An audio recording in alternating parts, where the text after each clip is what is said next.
Welcome to Sisters of Faith, and I'm your girl, Lady Q, Laquana Glaster, mother, wife, evangelist, friend, servant. Today I want to talk about what it looks like when you're staring out at a sea, when you're staring out at a body of water. When you find yourself in a situation that looks like the sea, and so I'm going to wait. And if you have caught the replay, hit replay. We're going to read Matthew 14, starting at verse 28, and we're going to close it out at 33. And I want to give you, we all have the regular view of what it was when Jesus walked on the water, what it was when Peter walked on the water, but I want to open up your mind to something a little bit more deeper than just Peter walking on the water, and not that that's a light thing, because that was definitely an amazing miracle that God had, presented, and showing the disciples the greatness and his power and who he was. So, before I even actually read the scripture, one of the definitions of sea says perplexed, uncertain. To be in a place of uncertainty, to be in a place, when you're perplexed about something, things that may overwhelm you, a situation that's overwhelming you. You can look out at a sea of a situation and it can be overwhelming. It can be, you're uncertain about what's in front of you, and you have to make a decision. You have to do something. You have to make this decision about where you are. And you're uncertain about the step that you're going to take. You're uncertain about what you're going to step into. So before I go any further, let's look at what was going on. Jesus had just finished feeding the 5,000. And so the disciples had got into the boat and they were on their way. And Jesus was on the other side of the water and began to walk on the water. Now, as Jesus began to walk on the water, they thought they saw a ghost. They thought that who they were looking at was a ghost. And so as you drop in 28, Matthew 14, verse 28, it says, "And Peter answered him and said, Lord, if it be thou, bid me come unto thee on the water." So Peter asked, Lord, if this be you, allow me to come onto the water. Allow me to come into this great body. He didn't know what he was getting ready to step into. And so then 29 says, "And he said, come. And when Peter was come down out of the ship, he walked on the water to go to Jesus." Peter steps out of what he knew was holding him, leaves the disciples, and step into a sea of water. He's uncertain of what's going to happen as he steps into the sea of water. He's uncertain of what the situation may be like. He's uncertain of how the environment may be. But because he was looking at Jesus, he decides to step out of what he knew, where he was comfortable, and this boat that he was comfortable in. Hi, Anessa. He stepped out of this boat and where he was comfortable in to step into something that he wasn't sure about. Now, we all know that when you step into the body of any body of water, you're going to sink. So I'm sure naturally, the natural assumption is I'm going to sink in this water, but Lord, I've seen you do these miracles. So I'm going to step out of what I know to be comfortable, this thing that's holding me and allowing me to step into something that I'm not even quite sure of. But Lord, because I trust you, I'm going to step into something that's uncertain and continue to trust you in the process. So then verse 30 says, but when he saw the wind boisterous. He was afraid. And beginning to sink, he cried, saying, Lord, save me. So as he stepped out of what was certain, which was the boat, into the water that was uncertain, trusting Jesus as he began to walk on the water, a wind begins to stir up around him. A storm begins to stir up around him. And as this storm begins to stir around him, he begins to focus on the storm. Now, mind you, the disciples is still in the boat while Peter has decided to step out into uncertainty. The disciples is watching every step that Peter is making on his way to Jesus in this uncertain process. But Peter was deciding to test the very God that he knew, Jesus, and whom he knew and whom he had walked with. And so he's gotten to the place where the storm has caught his attention. Now his focus is on the storm.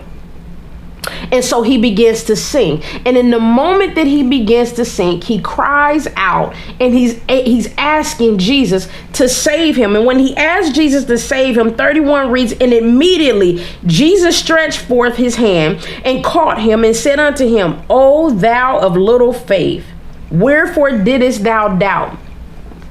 Now, God don't ever have to ask us where our faith is. He don't ever have to ask us, where did you begin to doubt? Because God already knows. So Jesus, already knowing where Peter's faith went, what happened in this wavering process, he knew that he took his eyes off of him, but he's asking Peter not because Jesus wants an answer. He's asking Peter because now he's saying to Peter, you need to reflect upon yourself and where you allowing the doubt to come in. At what point did your faith begin to waver? Peter, I need you to dig deep down inside and look at yourself.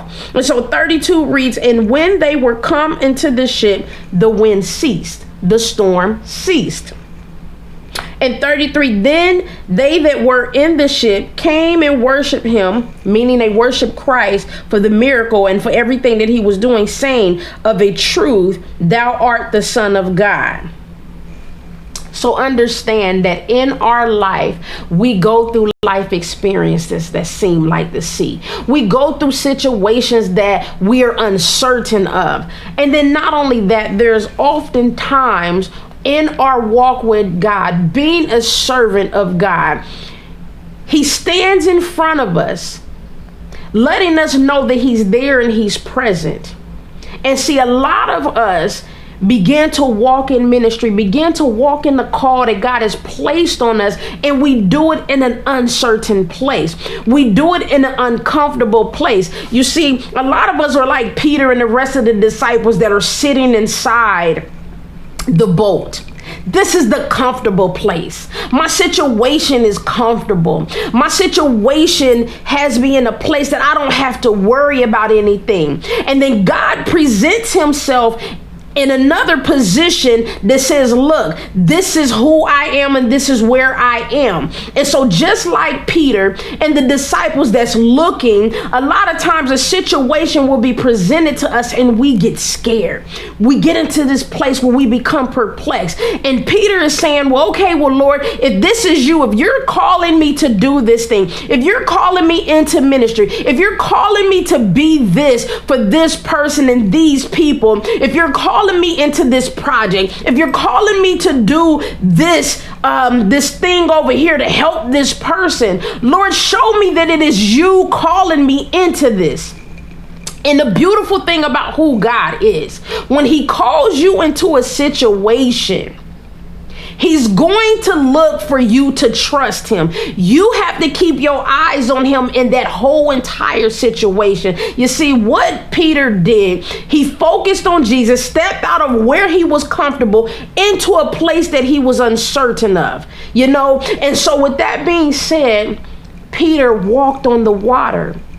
So in the situation that God is calling you out of, he's calling you out of being comfortable. He's calling you out of being complacent. He's calling you out of an environment that you know that you're really well equipped of, an environment that you are aware of. He's calling you out of these places where you're sitting still and you're not really doing everything that you could be doing. So he's calling you into a place of uncertainty. And when he calls you into a place of uncertainty, just like Peter having to step up out of the boat and stand on the water where he was uncertain amongst this sea, he calls you into a sea of a situation.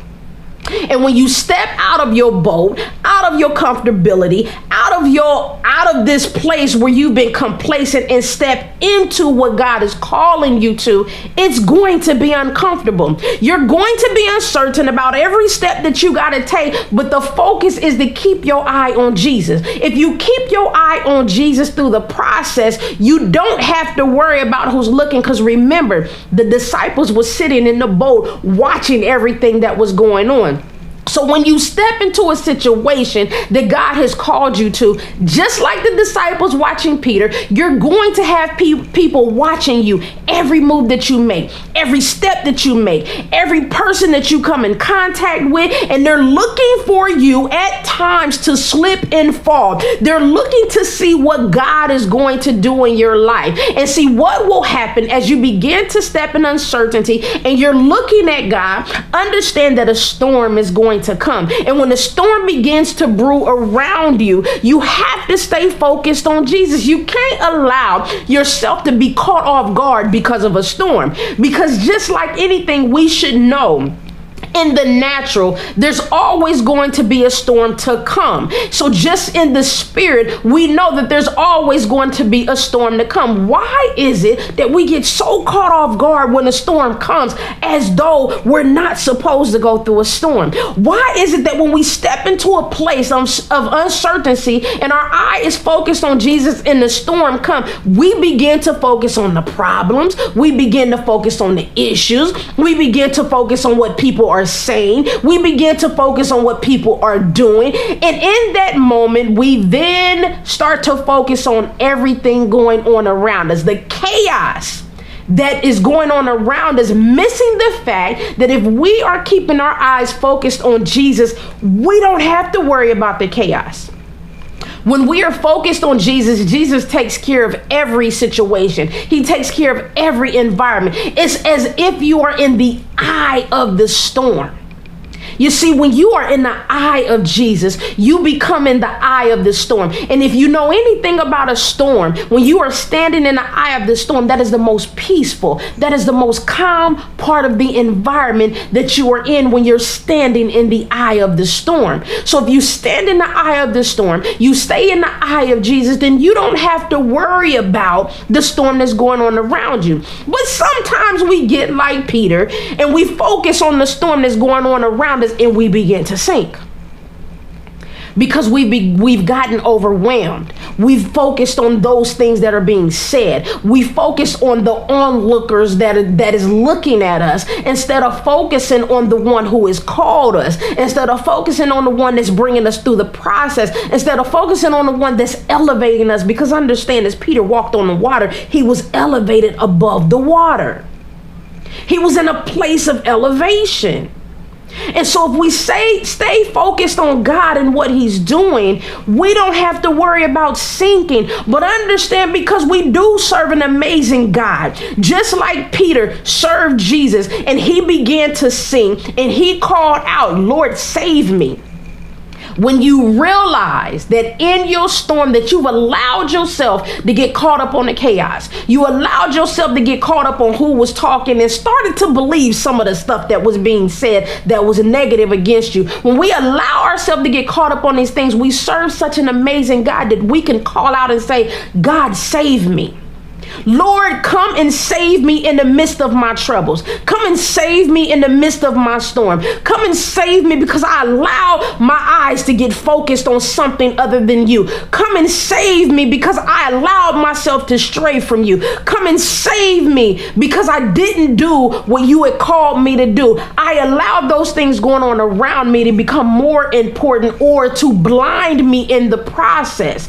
I allowed myself to walk in disobedience. Lord, save me. And what he does when you acknowledge who he is and the power of who he is, he reaches down like he reached down and grabbed Peter, and he will save you and pull you out.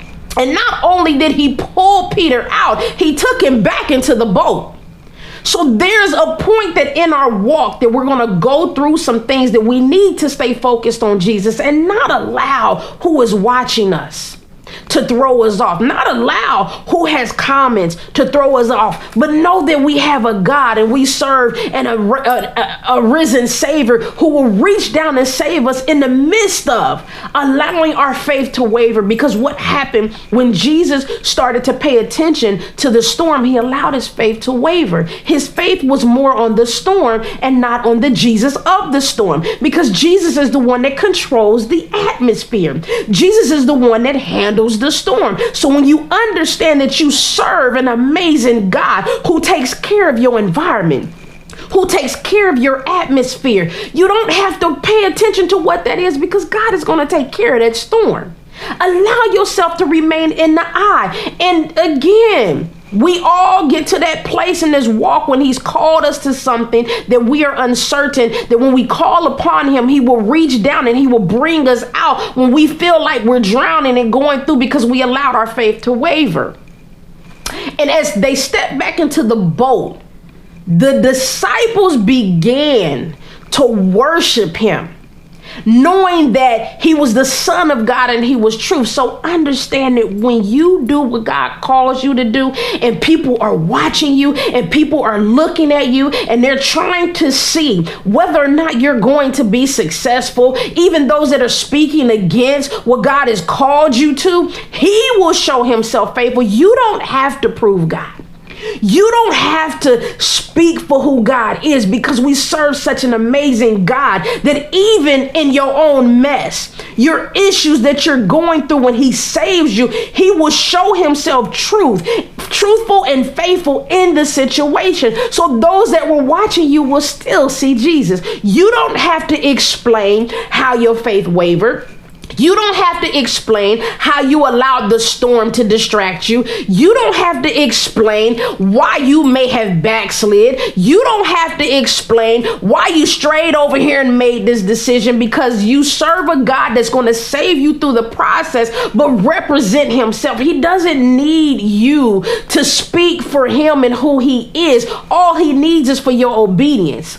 And you see, sometimes we can go through a situation where it looks like the sea, where that situation is overwhelming and it's big and it's huge, and God has planted something in you that need to be birthed, and it seems like it's as big as the sea. And Lord, how am I going to step out and do this thing that you have given me? Because it's huge, it's bigger than me, it's beyond me. It seems like it's all so consuming, but understand, when you serve a God that's amazing, you don't have to worry about how big it is. You don't have to worry about the fact that it seems consuming. You don't even have to worry about who it's going to impact, because God has everything in order and everybody in order that's supposed to be impacted by the very thing that he has given you.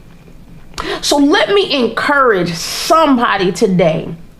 If God has given you something that he says it's time for you to walk in, it's time for you to step out of the boat of being comfortable. It's time for you to step out of the boat of being complacent.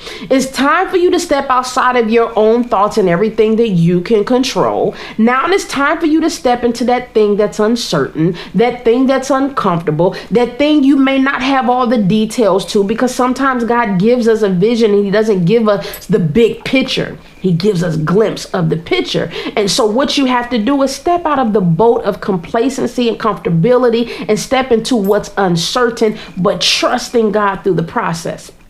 Allow your faith to be in Jesus as you walk the walk that he's given you to walk. He's given you a very narrow road to walk and not much room for you to make a mistake. So let me tell you something, for somebody that has been there. God has given me things to do and I've been terrified to do them, but trusting God through the process. And I'm going to tell you, it was much bigger than me. When I thought that only 10 people would show up and over 50 people showed up, and I found myself locked in the back room, scared to come out. And God is saying, I called you to this thing. Now it's time for you to step out your boat of being comfortable and step into the very thing that I called you to. So understand that when we stay focused on Jesus, we cannot fail. When our faith remains in him, we cannot make a mistake because God is perfect. Although we are imperfect, he uses an imperfect vessel for his perfection, for his glory. And understand, when you stay faithful in him, he will remain to elevate you. It's not elevating you in your flesh, but elevating you in the spirit, knowing that you will be able to stand on things that you've never been able to stand on before, allowing you to do things that you didn't even think you could be able to do. What seems like nothing to one person may be everything to you. And what seems like an impossibility, God says, with me, all things are possible. Not some things, but all things. So I'm here to encourage you. If you found yourself in a situation that's uncomfortable, if you found yourself in a situation that you're perplexed about, if you even found yourself in a situation that you're trying to figure out, God, why did you choose me for this thing? Why did you choose me to step out of this boat? Why did you choose me to stand in this position? Why would you even elevate me for this thing? You see, it is the faith that you have that allows Jesus to do what he does in you. But let me just say with you before I come off of this live, don't ever, ever, ever allow your faith to waver. Stay focused on Jesus and watch him carry you through the entire process. Stay in the eye of the storm, which is the eye of Jesus. Be blessed.